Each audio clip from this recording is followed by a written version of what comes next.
பல்கலைக்கழகங்களில் துணைவேந்தர் தேடுதல் குழுவை திரும்பப் பெற வேண்டும் என்று தமிழ்நாடு அரசுக்கு ஆளுநர் பதிலளித்திருக்கிறார். துணைவேந்தர் தேடுதல் குழுக்களில் யுஜிசி தலைவரையும் சேர்த்து மீண்டும் அறிவிப்பு வெளியிட வேண்டும். பல்கலைக்கழகங்களில் துணைவேந்தர் தேடுதல் குழுவை திரும்பப் பெற தமிழ்நாடு அரசுக்கு ஆளுநர் பதிலளித்திருக்கிறார். விவரங்களோடு இணைந்திருக்கிறார் செய்தியாளர் விக்னேஷ் முத்து. ஆளுநர் அளித்திருக்கக்கூடிய அந்த பதிலில் என்னென்ன விஷயங்கள் எல்லாம் சொல்லப்பட்டிருக்கிறது விக்னேஷ்?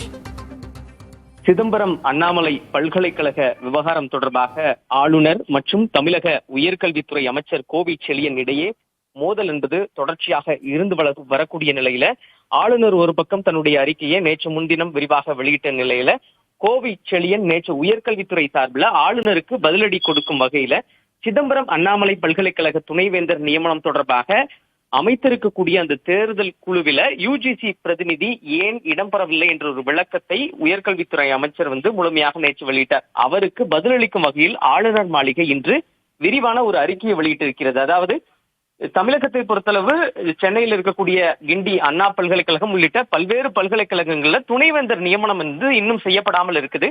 இதற்கு காரணம் ஆளுநரோ ஆளுநர் மாளிகை தரப்போ இல்லை. இதற்கு முழுக்க காரணம் உயர்கல்வித்துறை சார்பில் தான். ஏனென்றால் இதற்கான ஆளுநர் ஒரு பல்கலைக்கழகங்கள்ல ஆளுநர் இல்லாத பொழுது அதற்கான வழிகாட்டுதல் குழு என்பது அமைக்கப்பட வேண்டும்.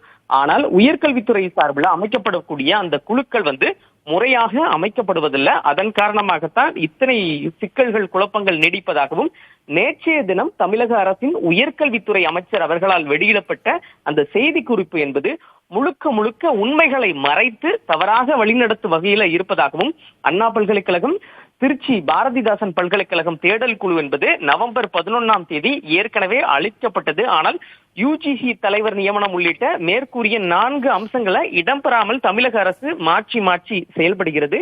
அரசாங்கத்தால் வெளியிடக்கூடிய அறிவிப்புகள் என்பது உச்சநீதிமன்ற வழிகாட்டுதல் என்ற பெயரில் சுட்டிக்காட்டி ஒரு தவறான முன்னுதாரணத்தை செயல்படுத்துவதாகவும் ஆளுநர் மாளிகை தரப்பில் இன்றைய தினம் தெரிவிக்கப்பட்டது. அதாவது முழுக்க ஆளுநர் ஒரு பக்கம் உயர்கல்வித்துறையை குற்றம் சாட்டுறாரு.